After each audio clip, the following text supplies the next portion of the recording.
नमस्कार, दैनिक shift time में आप सबका स्वागत है। मैं रश्मि शर्मा, कैमरामैन शुभम भगत के साथ। लगातार जिस तरह से पेट्रोल डीजल की कीमतें जो बढ़ रही हैं और साथ ही साथ गैस सिलेंडर के दाम भी जिस तरह से बढ़ते हैं, कहीं ना कहीं ये कहेंगे कि आम जनता पर किस कदर उनकी जेबों पर डाका डालने का लगातार प्रयास किया जा रहा है। इस समय हम प्रेस क्लब के दृश्य बनाते हैं जहां पे यूथ नेशनल कॉन्फ्रेंस की तरफ से आज महंगाई की मार को लेकर धरना प्रदर्शन किया जा रहा है। विपक्षी दल लगातार सत्ता पक्ष को घेरे हुए हैं और जिस तरह से कहीं ना कहीं आप जानते हैं कि इलेक्शन का दौर भी शुरू हो चुका है।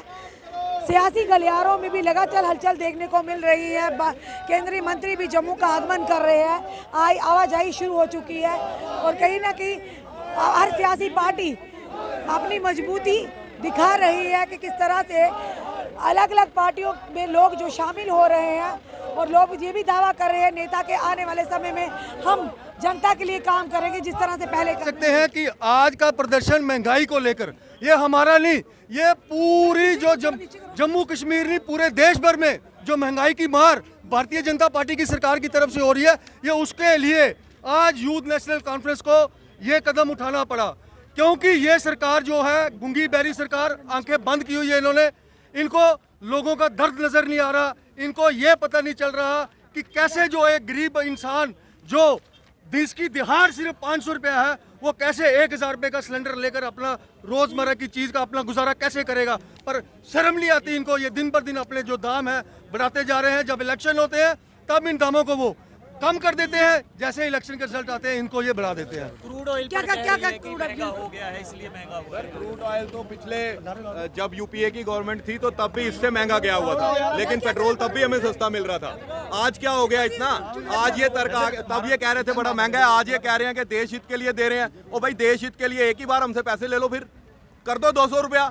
अगर इतना ही आपको देश हित चाहिए, लोगों से ही देश बनता है। अगर लोग दुखी हैं तो कौन सा देश बना रहे हो आप? लोग दुखी हैं, आप लोगों को एड्रेस करो, उनकी समस्या को एड्रेस करो। आप बस तर्क पे तर्क दिए जा रहे हो। कोई हल भी तो होता है किसी चीज का।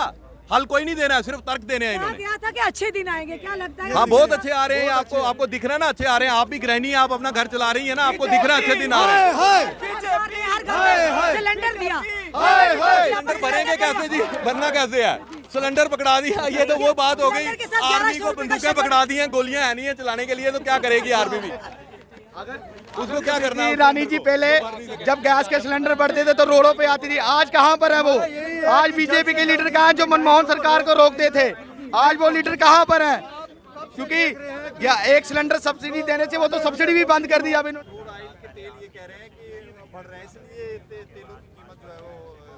क्या ये कीमत 5 स्टेटों के रिजल्टों के बाद बढ़ी है? उससे पहले नहीं थी क्या? 1 महीने में उसका रेट चढ़ गया है? अगर चढ़ा है भाई साहब तो एक ही बार बढ़ाओ ना। प्रतिदिन आप क्यों इसको 80 पैसा पर लीटर 80 पैसा पर लीटर 80 पैसा पर लीटर करके बढ़ाते हो? करना है एक ही बार कर दो, 200 रुपया लीटर कर दो। जब तक आप वहां से सेटिस्फाइड ना हो जाओ, जब तक इंटरनेशनल मार्केट के दाम ठंडे नहीं हो जाते, एक ही बार कर दीजिए ताकि लोगों को पता चले कि हमने मोटर कार पे आना है या मोटरसाइकिल पे या फिर रिक्शा या टांगा या साइकिल लेके आना है। लोगों को जीने का एक तरीका बता दो कि कैसे दिया आगे। जी, एक समय था जब मनमोहन जी प्रधानमंत्री जी थे तो स्मृति ईरानी जी ने जब गैस सिलेंडर के रेट बढ़े थे तो कहीं ना कहीं उनको चूड़ियां दी थी तोहफे में। आज वही भाजपा के नेता कहीं नजर नहीं आते, क्योंकि वो चूड़ियां उन्होंने खुद पहन ली हुई हैं और चूड़ियां पहन के पिछले 7 सालों से वो अपने घर के अंदर बैठी हैं। क्यों? तब तक ही उनको रोटी लोगों की दिखाई देती थी। जब से वो सत्ता में बैठी हैं, कुर्सी में बैठी है, अब उनको नहीं कुछ दिखता। अब वो उन्हीं चूड़ियों से खेल रही हैं और वो नाच रही हैं वहीं पे बैठ के। जब कोविड हुआ उसके बाद पहले ही लोगों की इकोनॉमी डाउन मुद्दों से बहुत सारे लोग जॉब लॉस हो गए।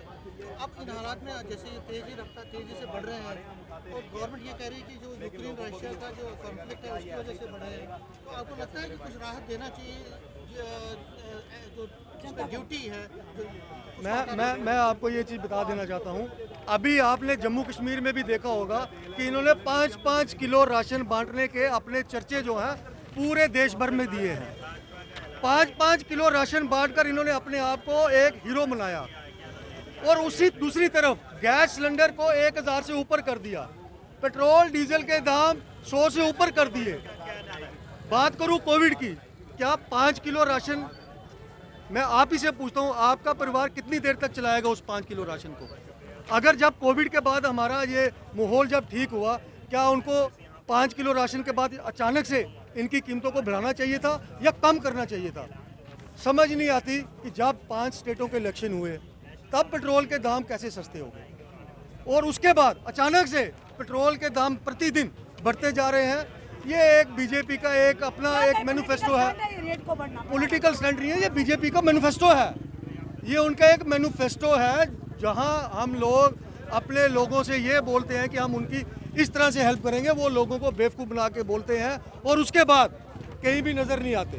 वो जो उन्होंने वादे किए वो उसी बक्से में बंद कर देते हैं और बक्से में बंद करने के बाद जब इलेक्शन आएंगे उसके बाद वो बक्सा खुलेगा, लोगों को गुमराह किया जाएगा, पैसा बैंक में भी आएगा, बिजली पानी भी फ्री होगी और उसके साथ साथ गैस सिलेंडर भी फ्री होगा और लोगों को और नौजवानों को नौकरियां भी मिलेंगी। साफ तौर पर आपने देखा किस तरह से आज यूथ नेशनल कॉन्फ्रेंस ने कहीं ना कहीं केंद्र सरकार को कटघरे में खड़ा किया। कहा था कि गरीबी खत्म होगी, पर कहीं ना कहीं आए दिन जिस तरह से जनता पर टैक्सेस की मार और महंगाई की मार से जनता की कमर तोड़ी जा रही, लग यही रहा कि गरीबी नहीं बल्कि गरीबों को ही खत्म करने की साजिश लगातार चल रही। वही दूसरी तरफ नेशनल कॉन्फ्रेंस का ये कहना है कि आए दिन इस तरह की जो महंगाई की मार से जनता जूझ रही है, आने वाले समय में कहीं ना कहीं ये कहेंगे कि भाजपा का ये मैनिफेस्टो है कि गरीबी नहीं बल्कि गरीबों को ही हटाओ। और जिस तरह से लगातार प्रदर्शन पे प्रदर्शन हो रहे, आम जनता गैस सिलेंडर की बात करें, वही स्मृति ईरानी भाजपा की जो मंत्री भी हैं और भाजपा की एक नेता भी है जिन्होंने मनमोहन सिंह जी जो प्रधानमंत्री थी जब गैस सिलेंडर के दाम बढ़े थे तो उनको चिड़ियाँ भेंट की थी। अब जिस तरह से आसमान छू चुके यानी 1101 का जो दिया गया है यानी कि 1100 तक लगभग पहुँच चुका गैस सिलेंडर, अब वो स्मृति ईरानी नज़र नहीं आती। शायद वो खाना बनाती नहीं या वो किचन में गैस सिलेंडर का उपयोग ही नहीं करती। अब वो बड़ी बड़ी बातें करने वाले नेता कहाँ हैं? अब उनको जनता की सुध नहीं बल्कि अपनी कुर्सियों से उनको मतलब है, जनता का कुछ नहीं। अब देखना ये है कि यही महंगाई की मार क्या अब भाजपा पर भारी पड़ने वाली है आने वाले कहीं ना कहीं इलेक्शंस में। आपने कमेंट जरूर कमेंट बॉक्स में दीजिए। इस वीडियो को जितना हो सके शेयर कीजिए। जुड़े रहिए हमारे साथ अगले अपडेट के लिए। जय हिंद, जय भारत।